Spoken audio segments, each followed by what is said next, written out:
Hey guys, how's it going? Today we have a very exciting episode. We are looking at the Maxx #1 by Sam Kieth.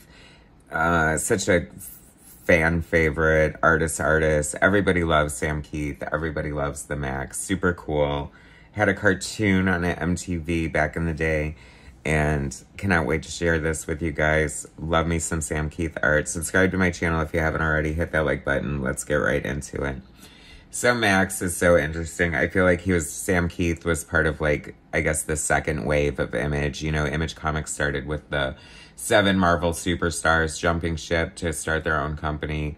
And, you know, they needed more content, so they invited some other, you know, colleagues to come join them, and Sam Kieth was one of them with his creation, The Maxx. Such a weird, trippy book. What a beautiful cover. I love Sam Kieth's style.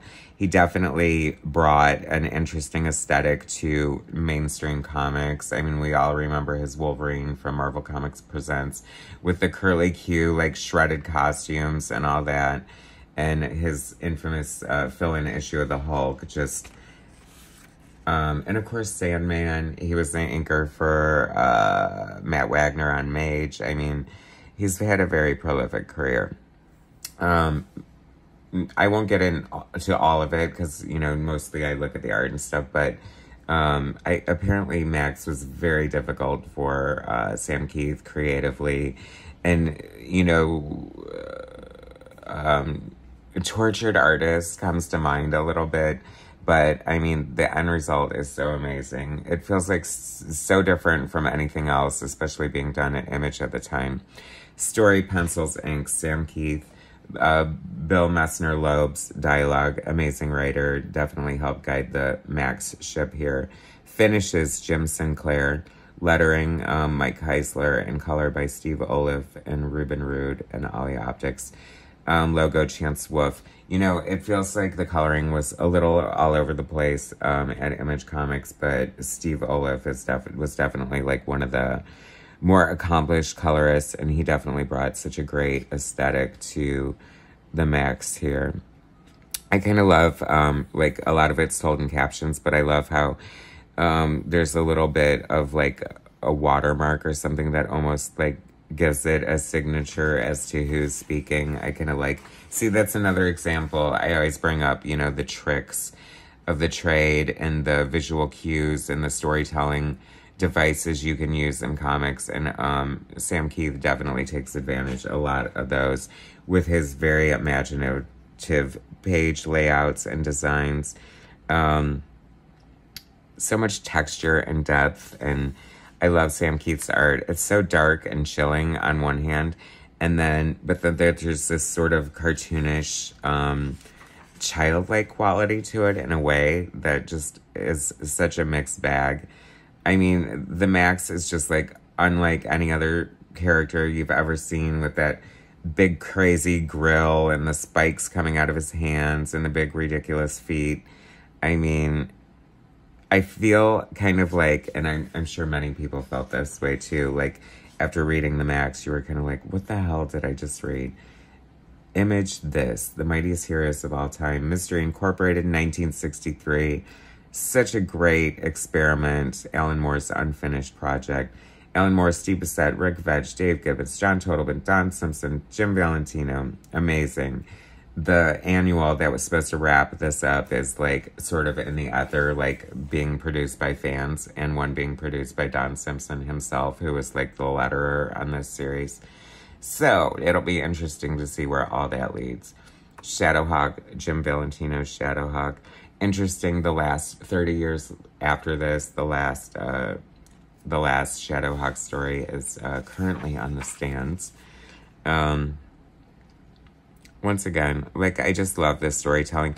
You know, the MTV cartoon that they did of this was, like, so cool and very faithful.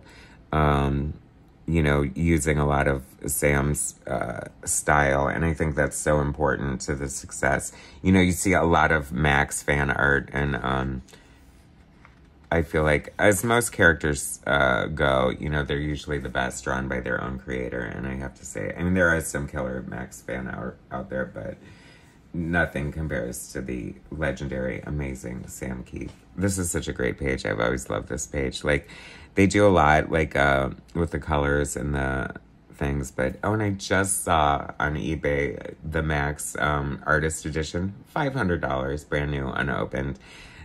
Too bad I don't have $500 extra just sitting around, because I would love to get it. Like, this is a perfect example of a page that looks probably absolutely stunning on the original artboard. Maxx trading cards. Did this ever come out? I want some. Just, once again, just beautiful, beautiful art. I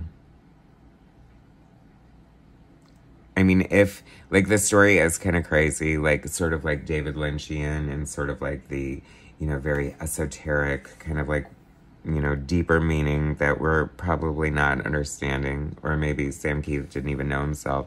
This is so great. This is just like Sam Keith flexing here, like these little hands coming out and grabbing the Maxx and pulling him down.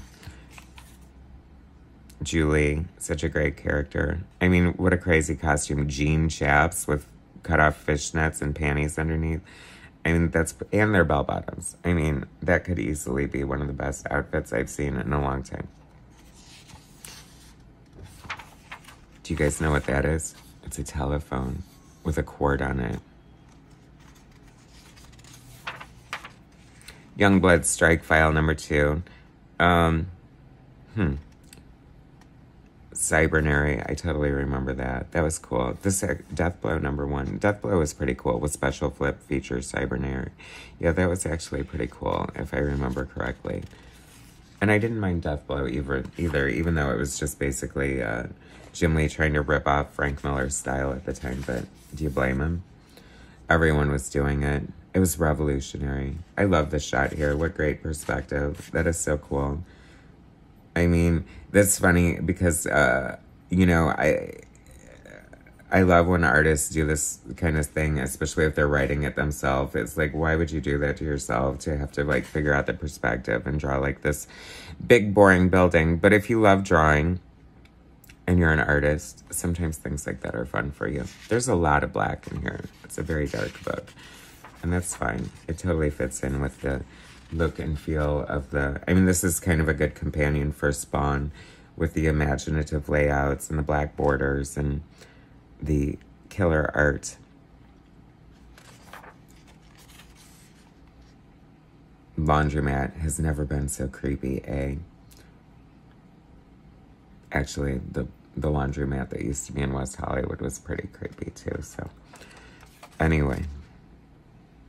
I haven't looked at this in forever, and it's just so beautiful. Look at all these panels. 1, 2, 3, 4. 24 panels on one page. Once again, why would you do that to yourself? Sam Keith, Giving Till It Hurts. This art is just so fun and killer, and I just remember, like, being so excited when this came out. And he gave us a good lengthy run, I feel, in the grand scheme of things. Way to end on this killer double page spread. I love double page spreads. There's, like, one of the best things about comic books, and they should always be utilized and taken advantage of. Look at the muddiness and the texture of this border. This is so cool.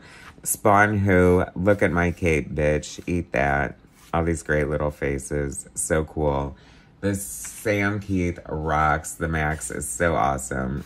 I love this book so much. What a great book. Anyway, thanks for watching, guys. Subscribe to my channel if you haven't already. Hit like, and I will bring you more soon.